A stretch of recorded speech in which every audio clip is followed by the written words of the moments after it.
But hey, you know what they say. You just can't make this up. Woo! What's going on, y'all? I hope everybody is blessed, man. That you're healthy, that you're smiling, that life is treating you well, man.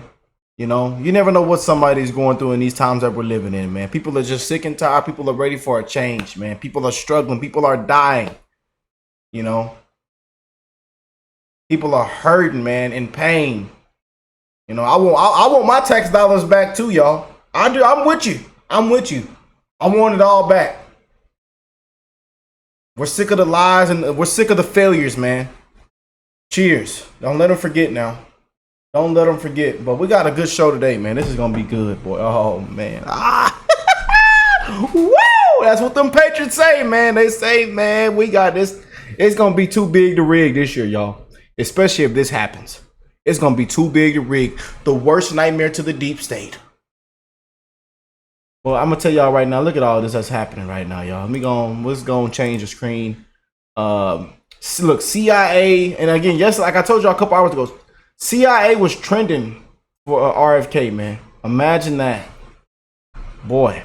Imagine that. What do y'all think of that, man? Attorney General. But we're supposed to hear some big news in a couple hours from now, Friday, of you know, if he's supposed to drop out and fully endorse Trump, and it's gonna be a part of the administration. This is huge, you guys. This is huge, you know. But we're gonna keep you guys updated, keep y'all in the loop. We're going to continue to drop amazing videos and watch it closely. But we got the 5. Oh boy, we got the 5, man. And tons of y'all told me to check out this segment. So let's go and jump in. Make sure you hit that like button, subscribe to the channel if you're new here. Make sure you share the video, man. We are in a fight to get our country back, man. A lot of people are waking up. A lot of people are sick and tired, man. Sick of the crap. You know, sick of the brainwashing. Sick of being misled. It's time for a different set of leadership, man, to get us back on track. We are failing right now, y'all. We are failing. People are tired of hearing this crap, man. And now you see, even CNN is coming out with the fact checker. Even they're getting to the point where they're tired of hearing of this Project 2025 that Trump wants nothing to do with. You know. Dictator on day one. He's a racist. He's gonna take our rights. He's gonna do this and that. It's a bunch of crap. And a lot of people are sick of hearing it. You know? Same people that used to love and give Donald the biggest, tightest hugs. Kiss him on the cheek, stroke his hair. Same people. Now everybody's turned against him. The media has turned against him. As soon as he came down that elevator in 2016, everybody used to love Donald, man. And they've done everything in there they could to knock this man down.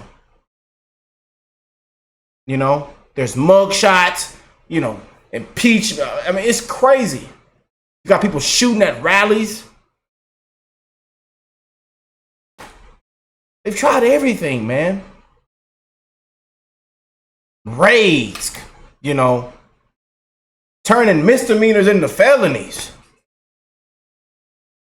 Sham trials that could have been bought a long time ago. But he's running for office. He's running for office.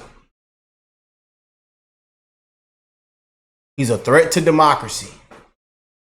He hurt my feelings when he keeps it real. Oh, you know what, Donald? The presidency's a black job. When people with common sense and people that are not so sensitive, they knew what Trump was talking about.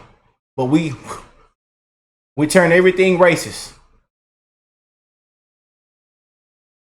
They've wiped his running mate through the mud as well too. They wiped the whole ticket through the mud. For him being pro-family. Pro-family. They wiped him through the mud. So let's go and get into this 5 segment. Enough of me yapping and japping. I'm feeling good today, y'all. I love y'all, man, and I'm wishing the best in all you guys' life. I don't give a damn if you're red, blue, in the middle. We wishing the best in everybody's life, man. You know, I used to be a never Trumper myself. I used to, you know, be brainwashed and listen to what everybody else was saying, listening to all the news. You know, I was one of those ones that was far lost and gone too, man. And then I started doing my research and thinking for myself. Let's jump in. Scale in November. ABC News reporting that RFK Jr. plans to drop out of the presidential race and endorse Donald Trump. Kennedy himself says he'll address the nation on Friday in Phoenix. And wouldn't you know it, Donald Trump also in Phoenix that day. The former president seems open to rewarding him if he drops out. I like him a lot. I respect him a lot. I probably would if something like that would happen. He's a very different kind of a guy, very smart guy. And yeah, I would be honored by that endorsement. Dana P., how big of a factor would this be? Oh, did y'all see Jessica roll the eyes? Oh, Jessica. Well, he's weaker than he was before. So before Biden got out of the race, he was around getting 9% in some places. Now he's getting around 4%. But I talked to a friend last week who works in Republican politics and said that in the battleground states where RFK Jr. had a presence or was on the ballot, he was still taking about 4 points, 3 to 4 points away from the other two candidates in the race. And that they do believe that these additional RFK Jr. votes, if Trump can get a few of them, it could certainly help. And as we all know, that those states are razor thin, so it could help a little bit, but I don't think it's a huge deal. Janine, how do you think the negotiation is between these two campaigns about a possible cabinet position? You know, I can't, obviously, I don't know what's going on there, but what I do know is this, you know, the Democrats have been talking about how unity and joy and hope and all that. They pretty much trashed this guy. They did everything but... They treated him unfair, man. We all know, man. Treated him unfair.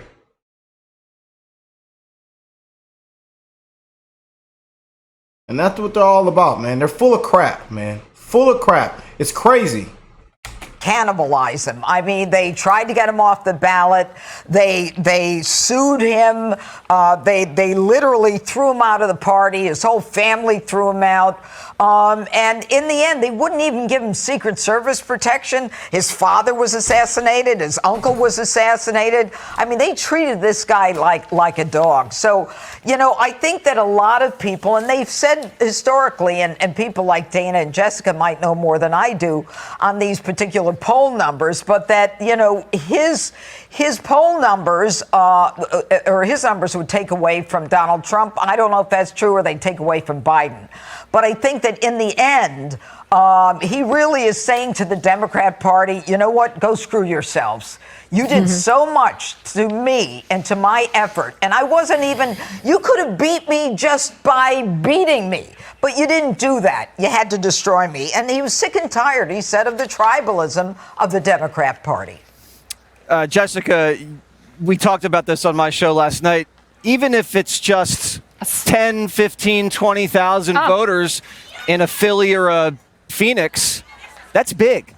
Yeah, I mean, it probably won't be out of Philly, but it'll be in some rural county in Pennsylvania where this is happening. Absolutely. I mean, look at the damage Jill Stein was able to do against Hillary Clinton, and it was smaller margins than that. So it's obviously something that's on Democrats' radar. We talked about this a few months ago when the DNC hired Liz Smith, who was the consultant who brought us Pete Buttigieg, a real incredible communications professional, and they hired her just to focus on RFK Jr. and the threat that he poses to the party. So, you know, all eyes on Phoenix on Friday for this. My expectation is that they will probably make the deal. Maybe RFK can finally become health secretary and we can all never get a vaccine again or something awesome like that.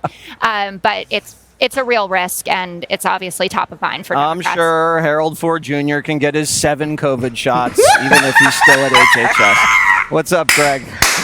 it would be hilarious if RFK Jr. decides who the next president is. I mean, what if he was able to see who he's helping more in the race, and then he goes to the other person and says, hey, if I stay in, you lose. Let's make a deal. If he did that, he's a genius. It's a great ploy. Love him or hate him, RFK is not woke. He's an independent thinker with a curious mind, which no longer resonates in the hive mentality of identity politics in the Democrat world.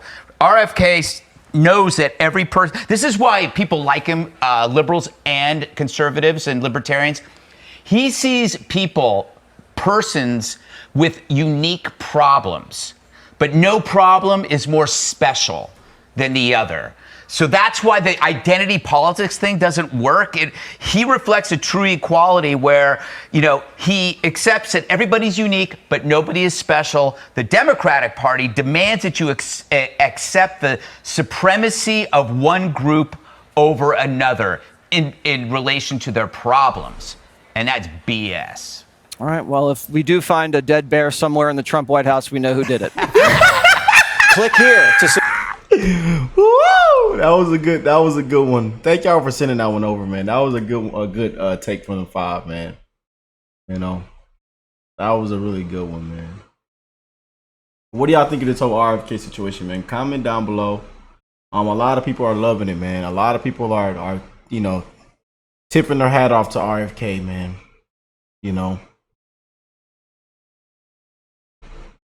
And this could be a very, very turning point for President Trump, man. The Trump team, man. This is a huge turning point, man. And we're gonna find out tomorrow or in a couple hours, and we'll keep you guys updated, man. But I love y'all. We're wishing the best in all you guys' life. Look at somebody in the comments. Please fire Jessica. Oh man, I didn't think we were gonna get any Jessica comments, but we got. They're still going after Jessica, man. Besides all the RFK comments. Jessica, man. I told her she don't got to submit a resume or background check. Nothing. The View, the CNN, MSNBC, they'll gladly. CBS, they'll gladly take in Jessica. They got a spot for you, baby. They got a spot for you. But hey, man, I love you guys. I will catch you guys in the next one, man. Peace and love, my brothers and sisters.